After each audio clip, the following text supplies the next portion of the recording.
I'm setting up the YouTube live stream. This meeting is being live streamed. Okay, got it.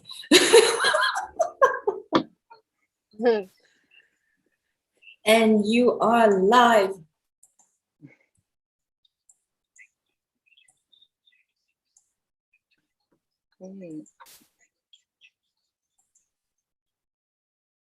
Hello, Sarah.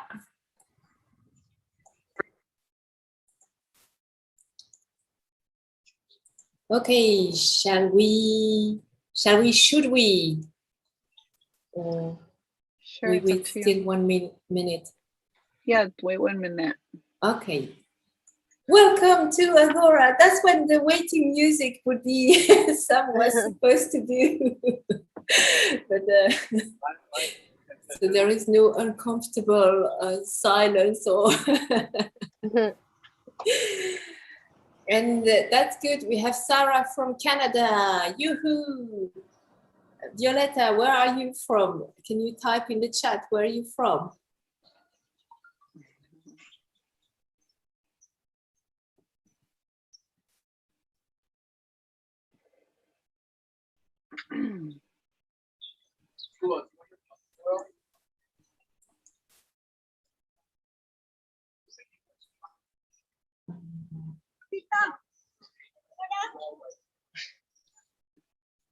Ta-da!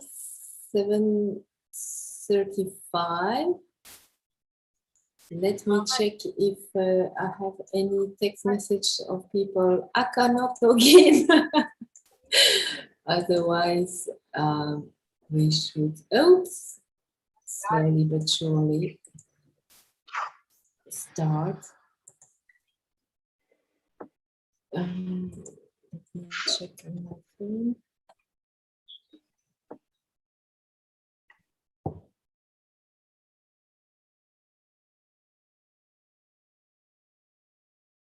Sorry for the noise. It's a truck. Ah, no worries. You can hear it. Okay, so we are live. Okay. And I suggest that 36 we start, right? Okay. So welcome everyone. I'm very excited to introduce you to this talk with our curator and moderator, Mishelle Brito. And tonight we have the Mexican artist, Fabiola Larios. Let me quickly introduce you to Mishelle. Mishelle is a London-based freelance curator working to create dialogues relating to societal concerns in the Middle East through art, cultures, creative-based methods. Prior to freelancing, Mishelle worked in the public health and social impact sectors, working primarily with organizations who are focused on minority and immigrant concerns. Her efforts are focused on program design, coordination, communication, and promotion of organizational initiatives to local communities. Mishelle obtained an MA in Cultural Policy Management. Her master's dissertation explored how various Palestinian photographers and activists utilize Instagram to capture and highlight the Palestinian narrative, and how Instagram is utilized by users to represent political visibilities that motivate social action in support of Palestine. And so on this quick note, Mishelle, I hand it over to you. Hi, everyone.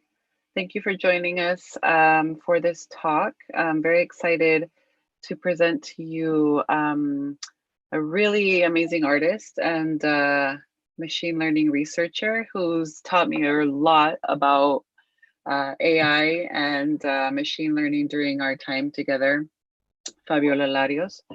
And before I hand it off to her, I just want to tell you a little bit about this artist so that during our talk, you can have a little bit of background and ask any questions later if you have about her work.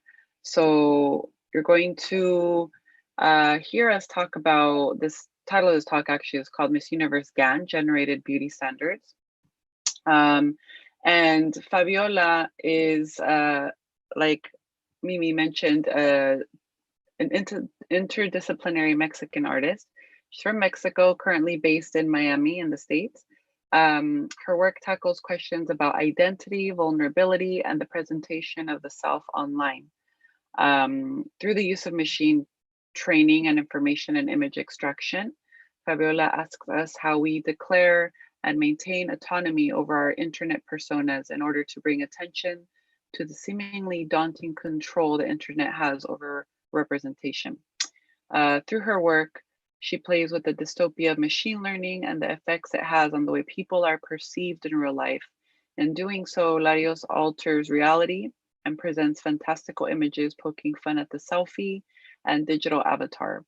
Her medium allows her to suspend facial recognition and manipulate it, reinforcing value in the imaginary while challenging social media's portrayal of its users. I just want to let everybody know during the talk, if you have any questions at all, feel free to pop them in the chat, and then we'll have a few minutes at the end for any final questions. So with that, I just want to hand things off to Fabiola, and she'll go ahead and talk about machine learning, about her project and residency with Agora, and yeah, Fabiola Larios, everyone. Thank you. Hi, thanks, Mishelle. Thanks, Mimi. My name is Fabiola Larios. As Mishelle said, I am from Mexico, and I work with this project, and with the project is called MissUniverseGAN. So this is a project about beauty and how the standards of beauty work, and how the results turn with the certain type of persona. So we will see the results. And if you want, you can play the video. So the results are between the images of the beauty with the crown, and like with the girls that that are the Miss, like they want to be the Miss Universe, with like the portraits that they get shoot, so they could apply to be like this Miss Universe. So as you can see, we can see the different like faces and features between each one, because I used like 600 images of these women that like since 1994 they started, like, or 1952, well, in the 50s. So like every year we have one Miss Universe. So I scraped from the internet the images of every year of every Miss Universe. So I got like 10 images of each one, so I could train this model. So as you can see, they can have like this 80s hair, or this like makeup from the 50s, and they are like kind of mixed, but they all got like their own age. Like if they're from the 50s, they are not out of the 50s. If they are from the 60s, they are all like very alike. And also I've noticed that we don't see a lot of like darker skin between the images. And like if someone from like a Latin American Miss Universe that ever won, like there are very few in comparison with the like US or like Europe Miss Universe, like that have won. There are more, and there are just a few from like from Nigeria or something, like they are not as Black or Asian women in there. So that's how it interests me, how the result will turn out. So I wanted to see if the Chinese or the Black or Latin women like blended with the white women that are also in the project. And also I wanted to see the different years of beauty, like what were the standards of beauty in certain time, like every 10 years, how much they are like alike or very different. Like the 80s hair hasn't come back at all, like in the last 30 years. So also like the brows like very thin, like in the 90s, like they are not back either. So do you want me to put up the presentation, Fabiola, or not yes. yet? So I yes, can yes. so I think that would be helpful. Yeah. To explain. 1 second.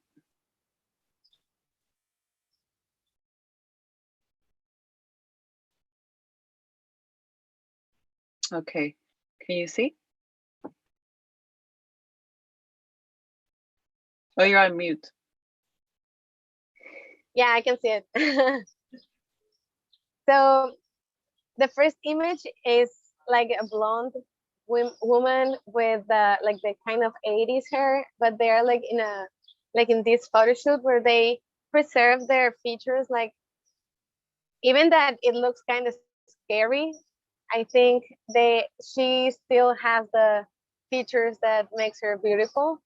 And like the next images are very alike, but they preserve their beauty. You can keep going to the images, please. So they keep their beauty, and then they look like very creepy around, or they have like this creepy smile, but they have like a wonderful eyes. And you can see that even the machine learning model started like that's from the 50s. You can notice. And the other ones that before this image, I think they were like from the 80s or 90s. Yeah, that's 90s, I think. I don't know. So each of these images is like from that decade. Yeah, I think so, because they look like the Miss Universe that were in those years. Yeah. Yeah, so that's 80s or 70s. Yeah.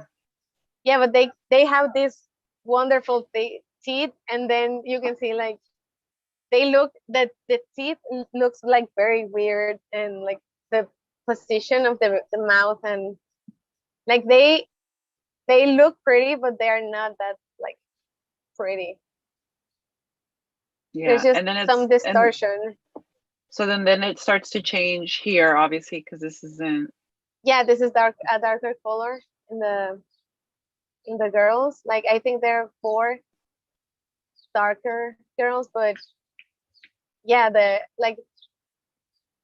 eyes and the nose and the mouth, they keep changing with time, and the brows, like, so I don't know, I guess it just changes like the makeup and the hair, but like the beauty standard, it's just the same. Like they don't really are like exotic or something. Like even if they are from Japan, then she looks like very like not Japanese, like more like I don't know, like more not like the race they are, the ethnic they are. Yeah. So yeah. Yeah. So what do you think, Mishelle? Yeah, it's interesting to see just how the machine. Well, we'll talk about. Let me just go back to the first one. And we can kind of just leave that up and kind of maybe scroll through them as we maybe talk about or ask our questions. In case you want to reference any of them, just let me know, because I think it'd be great to kind of maybe explain a little bit as we're looking at this about how, you know, about about Miss Universe Scan project, and then about like the aims and goals of basically how the project started, what made you interested in doing this to begin with, and then kind of like as you were going through your, you know, thought process, like how that physical, technical, artistic process of the machine learning and feeding the machine and the data sets kind of work, because we can see these, but it's kind of hard to figure out, I think, what we're looking at. Like, is it a accumulation of Miss Universe from 1952 to the present, or is it like we talked about, like per decade, or did the machine kind of pick up on similar characteristics and facial features? Like they created like one white woman based on all of these white Miss Universes, or all of the Asian ones, and made one that looks similar, you know? I think it'd be interesting just to hear from you, like how these images kind of came together. Okay, that were a lot of things to talk about. Take one piece. You can take one piece and just talk about that. Okay, the object, the main goal of this project is that I wanted to see if a machine could predict beauty with what it learned, but instead I think it just like learned about the beauty, and it just made like it cloned the beauty, because I don't see a lot of differences between the misses, just the makeup, but the features are like they're alike in some way, because all the features are beautiful or pretty or aligned or something, and then like it's just the hair that is just like crazy, like just going around the head, like with no form. So the process of this piece was that, like I said, I scraped pictures from the internet. It was like a manual work, because it's a hard work to picking images through the internet. And like the Miss Universe before the 70s, they are very hard to find in high quality pictures. So maybe if you see there was one in the video that it was like kind of blurry, but it's because of the type of and the type of image and the pixels that were like less than 300 plus 300. So sorry, there's a truck here. Okay. So what else did you say? Yeah, I mean, so when you pick the images, I guess the question was more about the technical process of using, you know, the machine, the model, and the data sets. Like you explained a little bit about the image extraction. So then would you say you picked one image per year, or was it multiple images of the misses from that year? And then that kind of, because like you said, maybe some of them were blurry, or maybe they weren't great, you know, quality photos, but you still had to pick a photo that represented that year. Were there any that you skipped, or did you make sure you picked one from every year no matter what? Well, I picked like 10 images per miss. Yeah, like between 6 and 10, because there are very few, like I said, from before 70. And the quality is really important. So I think that when you have social media, because someone asked something about social media, when the misses, they have like Instagram and Facebook, or they're like in a lot of news or articles, you can get easier the pictures of each one, because they post their pictures, and they have like a lot of photo shoots and a lot of portraits, so it's kind of easy from the Yeah. 2000 to now. Yeah. But before it wasn't like that easy to have a high quality picture, and before 70s is just like it was. I think I just got like 4 photos per miss before the 60s. So yeah, it was a challenge to complete the data set.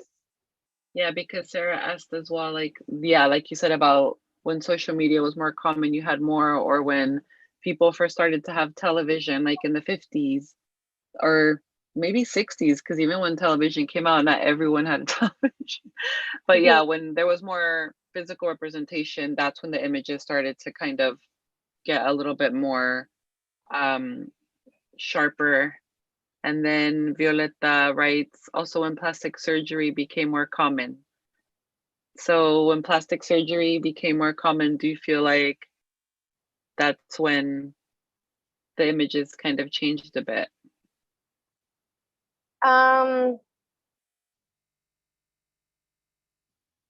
Maybe, yeah, maybe they look more alike because of plastic surgery, I think. Because then I think from the 80s, plastic surgery, it was just like starting to be common. And I think that in the 90s is the time where like also the body, I wanted to like notice the bodies of the Miss Universe, but I needed to make like a different type of GAN, and I think it was gonna be the same problem with the data set, because then like a full body picture, I don't know if it's easier, but like they always have like I don't know, like watermarks or something about news, and they just put like the title of the magazine or something over the Miss Universe or so. Yeah. Okay.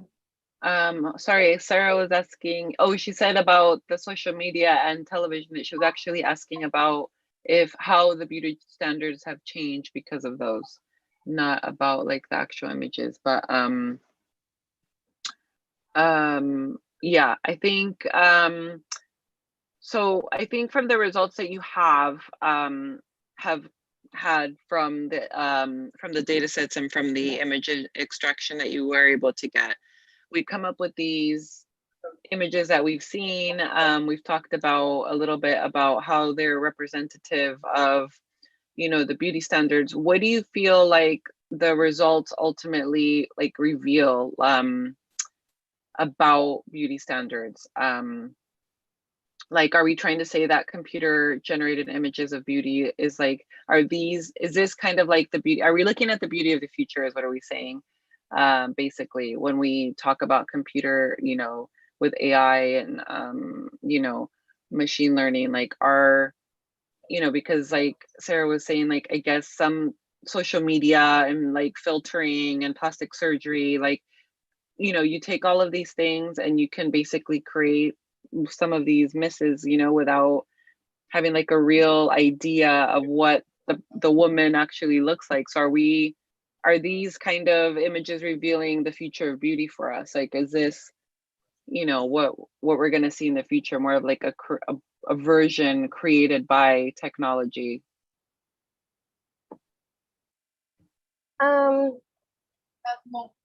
I think that it doesn't predict the beauty of the future like I thought. I think it's just like replicating what it learned. So it's not that it is creating something new. It's just like making copies, but like with like the decades difference between each one.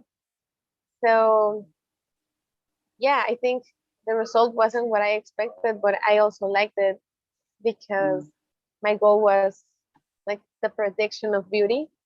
Maybe I don't know, I have to make it with a different approach, or like maybe put filters on them so they can look like more I don't know, more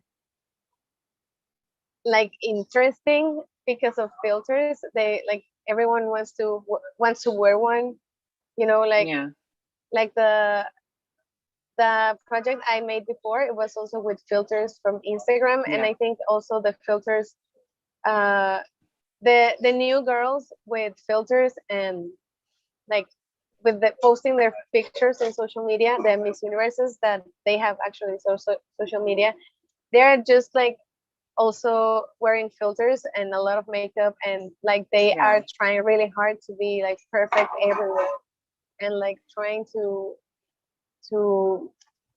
like to make what they are supposed to make, like to do for. So I think it affects a lot the self-perception of people on Instagram and on like in the beauty standard of the world. Like every time Miss wins, it's because it is like the most popular beauty, or like from all the participants of the Miss Universe. Like I guess that's my perception, because I saw a lot of images of these women, and I then started recognizing each other because they have the different type of pictures, and then I was like, oh yeah, I've seen this one. I think it's from the 70s. So I was like, it was easier to identify them. Yeah. So based on the beauty standards of that, of that decade or that era or whatever. Because I think what I'm looking at when I see these photos is that there are different, like if I were to, look at this image, for example, and then we said, oh, this looks like the 50s, because we can see the eyes, like you mentioned, the eyebrows, the really red lips, the super blonde hair, like that gives us and very pale. Very pale, exactly. Like that gives us an idea that beauty standards and beauty in the 50s meant blonde, pale, red lips, whatever. And so when we talk about filters and we talk about, these technologies that alter us to look, because it's weird. Like I always say that for me, I feel like this, I don't know if it's decade, but it feels like almost like 20 years now that I feel like the beauty standard is like that Kim Kardashian vibe, like very big lips, like I don't know, it feels like that's what I see even when I look at like Miss Universe or whatever, like big lips, like really dark, features that are exotic looking or whatever. And I feel like the technology, the generation of selfies and beauty apps and so do you feel like these technologies are helping women to be proud of those features and present those better versions? Or do you feel like they're literally trying to emulate beauty standards that they don't have by using filters and using, facial recognition kind of technology?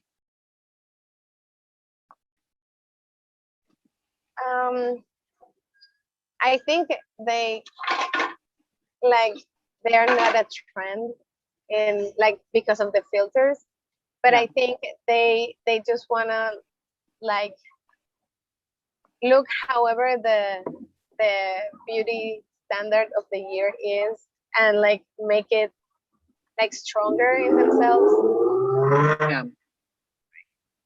So yeah, like you said, like big lips and like really dark makeup, and like the curvy, like super curvy person, like like woman, because in the 90s, well, they were very thin, and in the 80s, like kind of like very thin too, but in the 90s they had like a boob job.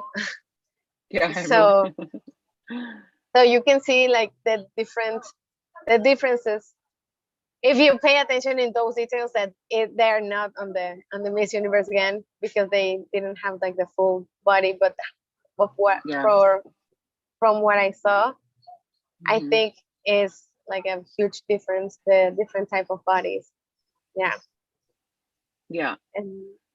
And no, I don't think I think face recognition is like everywhere.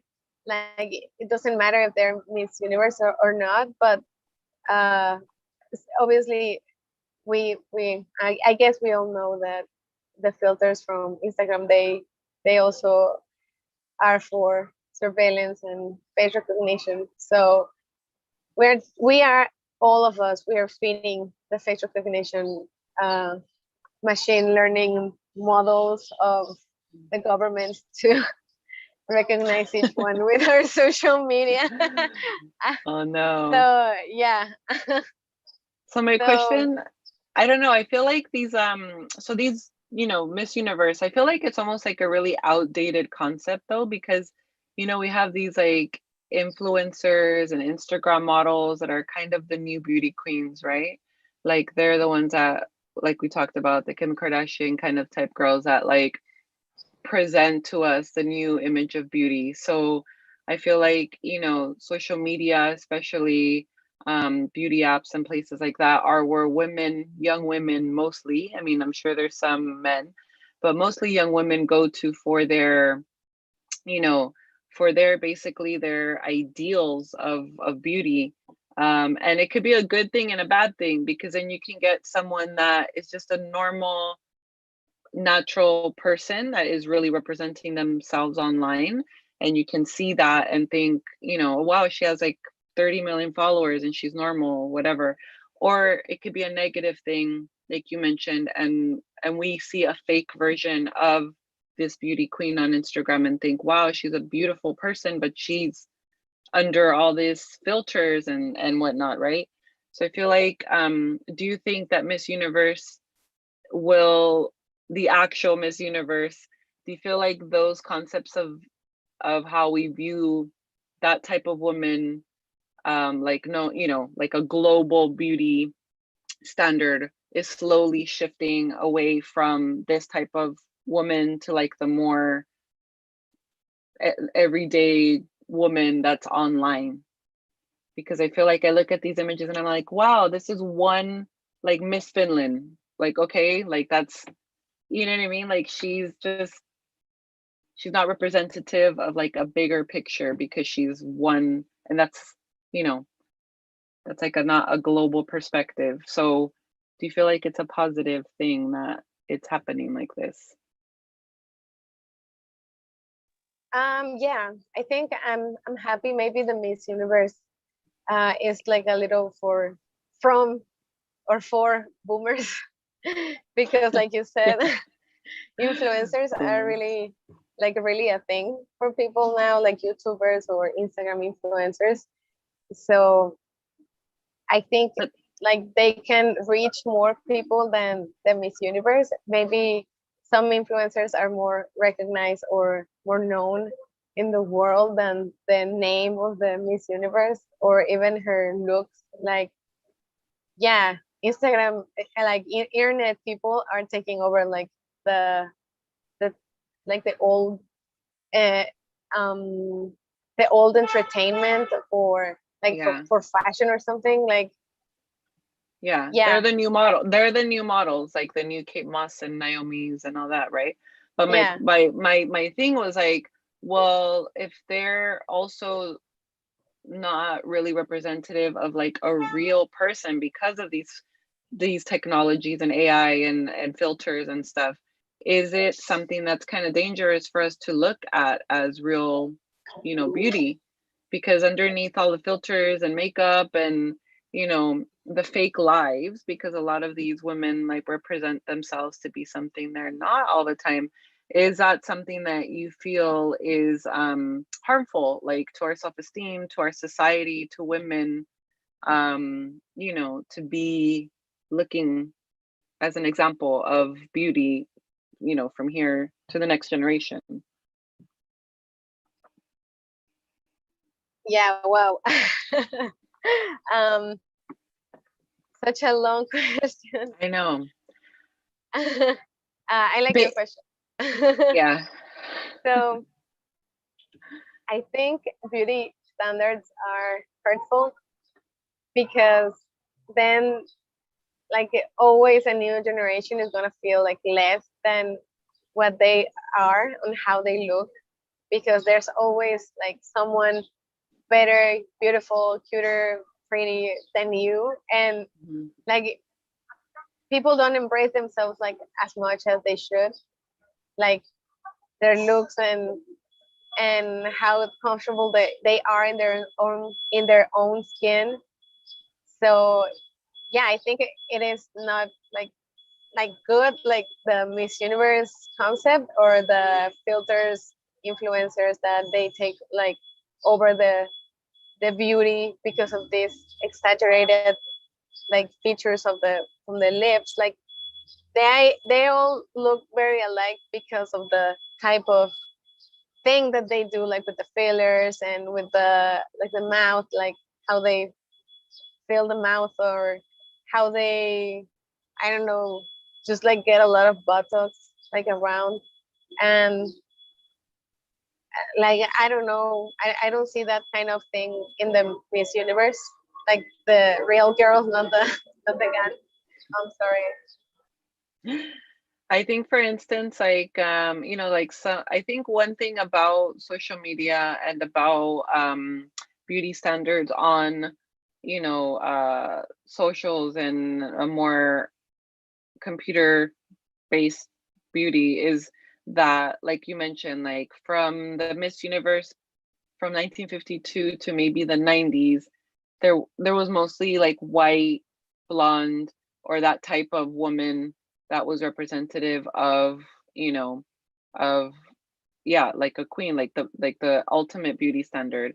Someone like this, let's say that the computer generated, and you start noticing, I think, in the 90s that the ideals, the beauty ideals kind of start changing.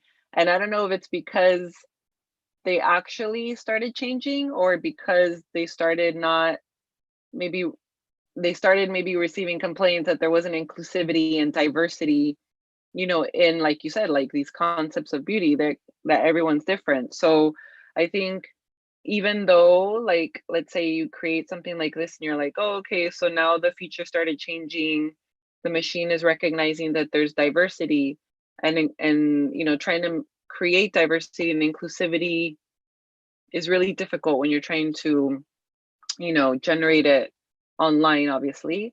But I think one thing about social media that is more accessible than when it, you know, like, than, let's say, just the Miss Universe, the real Miss Universe pageant, is that you can see women that are diverse. Like, you're not just seeing images of beauty that are very traditional and old fashioned. Like, you will see more women like this, or you will see, like, you know, darker skin like this, more, you know what I mean, that's more representative. So there is access to more ideals of beauty online, I think. And so I think when you were thinking about like future and beauty standards, we have to think that there is more access for young girls to see women like them, whether they're fake or not, you know what I mean?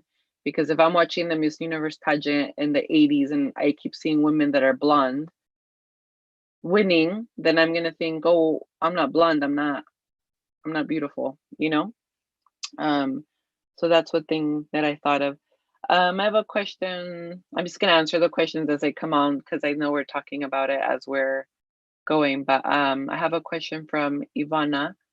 Her question to you, Fabiola, is, as AI algorithms get better at synthesizing media, do you think there will be more for AI to learn and recognize in terms of the generalized beauty standards? Do you think there are concepts and biases that AI is not recognizing yet?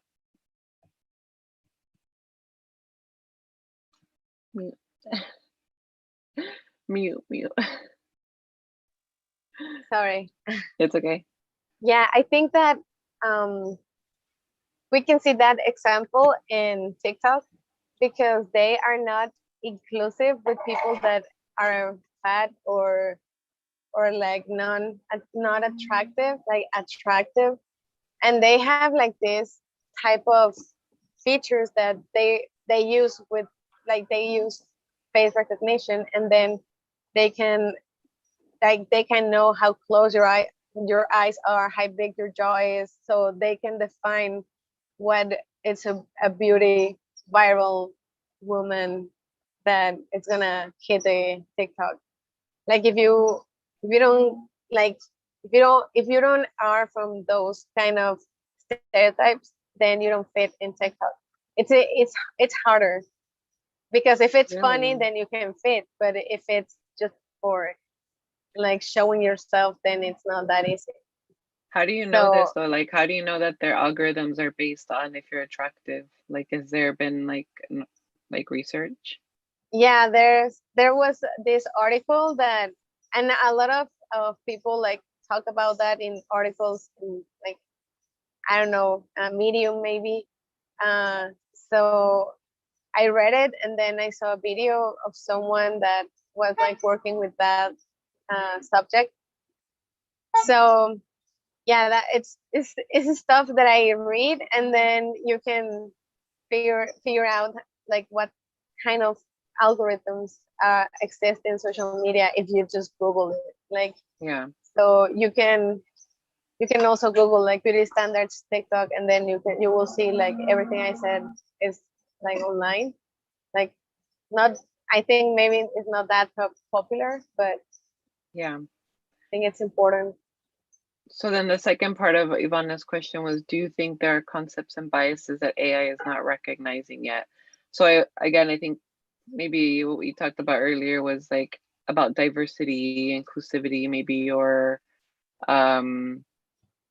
things like that. Because I'm not really sure exactly, obviously, how AI recognizes these things, but like you mentioned in that algorithm, that was a good example as well. Well, yeah, the AI has bias because if you work and if you work with StyleGAN 2, with the data set that like the data set from NVIDIA is more like white people than any other ethnicity. Like, there's also like this type of articles or papers or research that they talk about non-inclusive algorithm, like in TikTok. But then this is like to train a data set. Even if I train like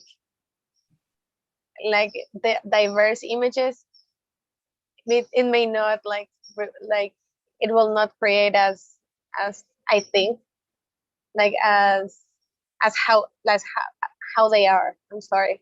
Yeah, I Yeah. was trying to think, but yeah, like maybe if you have just one type of person, like if you have a Mexican person, then you train a data set like your model over the StyleGAN 2, then you will have more like that person because it's a lot of people. But if it's like very diverse, it's not gonna like be as diverse the result as you expect. Yeah. I don't know if that answered your question, Ivona.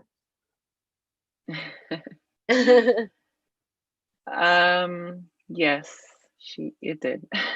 Eh, oh, thank um, you. cool. So Fabiola, how do you think then, how can digital art itself and, the things that you're doing with your project, how can, digital art further enable us to understand how these technologies work, you know, or how they redefine beauty standards? Like, how can we use digital art to further help us understand this? Well, I don't know the answer to that. I think it's very complicated that digital art can influence some of the beauty standards. Maybe like like because of the different type of artists, they can embrace their own selves, and then they just create with it their art. But I think it's also like not that uh, popular because of the type of art that are more like likable, or even like, I don't know, if it's very exotic, then maybe it can like affect something. But if it's not, then it's just like it's not that important, I think. So with the digital art, I think it's like a door to other Mhm. type of diversity, not only from the diversity you see on the internet. It's like other like internet related, but not like just the internet influencer thing that you can see. Mm-hmm. So Yeah.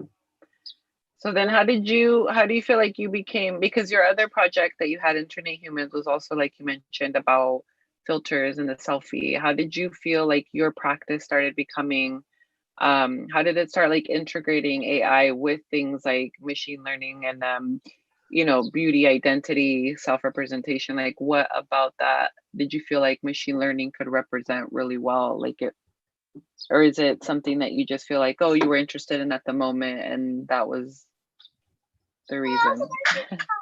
well, I think that my work is so related with self-perception that I wanted to see the representation of from an AI or a machine learning model to like how can it have a perception of whatever it is learning. So I think it was very interesting, the Instagram filter one, because I got amazing results with that. And with this one, I like that it's so like the beauty is there, but it's also creepy. I know I keep saying that, but it's just that I love that kind of result. And Yeah, like a distortion, yeah, because I that's love what it the looked like. distortion.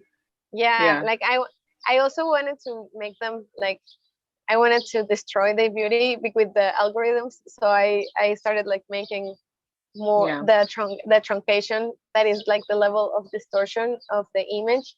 Like the truncation was like higher every time that I was like running the results. yeah. Is there a reason that you wanted it to be distorted? Do you kind of want to kind of erase those, like, or have a misconstrued perceptions of what beauty is? Like, did you want people to feel that? Well, no, I think I just wanted to destroy it because it was so perfect, and I don't even like the like to make beautiful or pretty things. I want to make Yeah, like something that is not pretty, but it is from our time, yeah, like from our last year or something, because um, I got interested in self portraits when I started like learning from that in college. So the self portraits like transformed into selfies while I was like studying the history of photography, and especially so self portrait. So I think like the selfie is so easy to take, and when it started like the self portrait, sorry about that too. When the self portraits started, they had to be like super still, and they could only have like maybe one or two images, but like the process was so long and so hard that it wasn't like that easy to replicate like one and like every time. So yeah, I think that's my main interest, because to know like also the process of self representation and self like the perception of yourself. Yeah. yeah. Great. Is there any more questions from anyone before I have a couple of closing questions for Fabiola? But if you guys, Violeta, Sarah, Ivana, anyone else has any more questions, please feel free to type it in the chat. I guess, Fabiola, one almost closing question I have is, what's next for you, or what's next for Miss Universe GAN? Is there kind of like a follow-up to your project, or are you working on more projects that, deal with, beauty standards or identity, or is there going to be something new altogether coming up for you in your work soon? Um. Yeah. My work is it's still gonna be portrait. So yeah, I'm I'm planning to make another 3 games this year. So maybe I can like explore more uh like not beauty standards, but also like other type of subjects like regarding self portraits or selfies. And yeah. No, I know you talked about the body as well, like and we talked about why you kind of didn't do that for Miss Universe as well, but because it's such a, you know, it's such a big part of what we perceive as beauty standards as well, body image and things like that. I'm sure that's something that you're looking to integrate into your work as well. I'm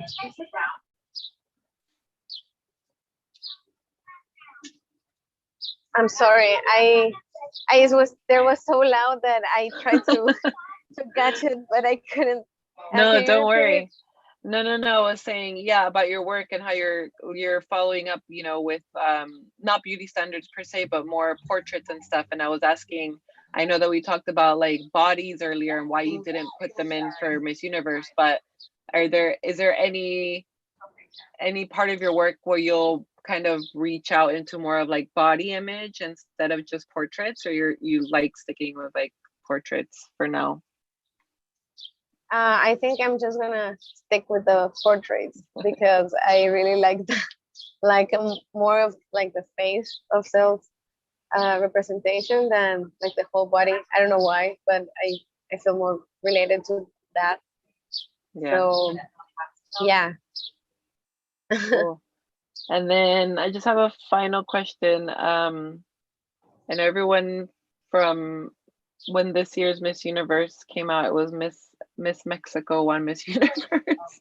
Yeah. And I feel like everyone was probably messaging you about it since they knew you were working on this project. Do you have any, I know how you feel basically now about Miss Universe as a whole, like the whole concept of Miss Universe, but do you have any thoughts on Miss Mexico winning this year?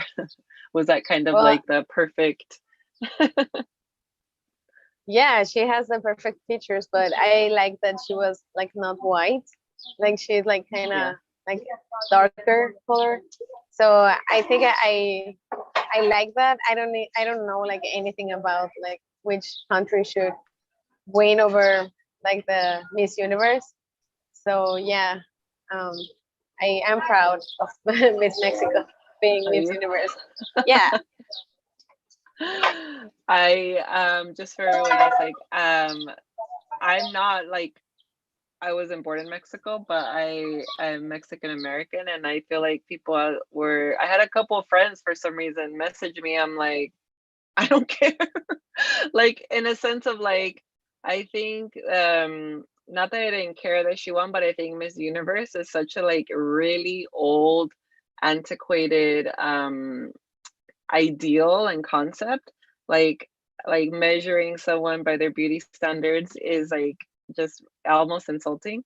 So I almost felt like, okay, that's great that maybe she has an opportunity now from this to do something, but I yeah, like I didn't feel like her winning was a representation or gave me like a feeling of like, oh, Mexican women are the most beautiful women in the world because this woman won. Like it didn't do that, you know what I mean?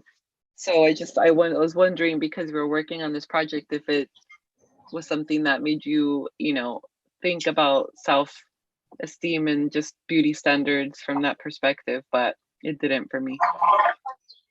Well, I was just proud for her. I was like happy for her, but I was happy that it was like a Latin woman.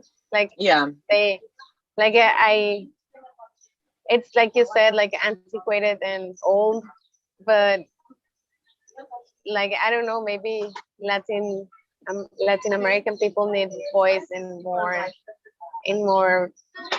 spaces than just like their own spaces. Like maybe I don't think it's gonna make an opportunity for anyone or something. It's just like I like the representation, even if it's not like completely representative of the Mexican country, or even like if it doesn't represent me or my friends or my family, like Yeah.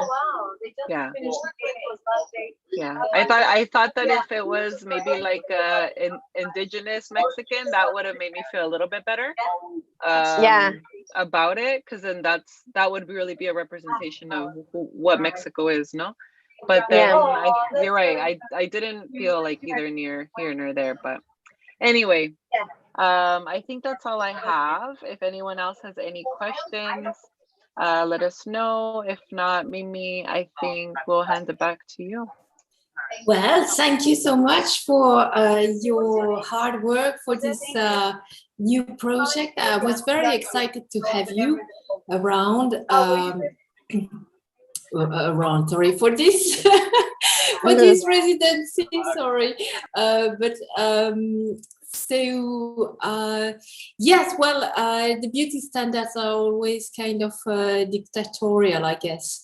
And what was interesting indeed is that at the beginning, obviously, we may see that those pagan contests were set by white people, and so obviously the white myths were coming over with all those standards of whereas being blonde and skinny and all those kind of things is pretty much a kind of exception. Yes, there are more brown hair and brown eye people on earth. It's like when someone always tell me, well, you're from the minority where? Yes, because there are more people like me than you. But anyway, on that positive note, I'm really looking forward to see the evolution of this project and your next GAN. And then obviously, I would like to keep in touch with you. So thank you, Mishelle, as well, for this month's residency and working closely with Fabiola. So, well, I'm really looking forward to see the next step and what you're planning next, and continue with this MissUniverseGAN. And so thank you everyone for coming today. And if, well, no one has, if you have any other thing that you would like to add in the chat, or please do so. Otherwise, I will say thank you so much. I will, well, yes, I don't know. Thank you so much. And I will stop the YouTube live.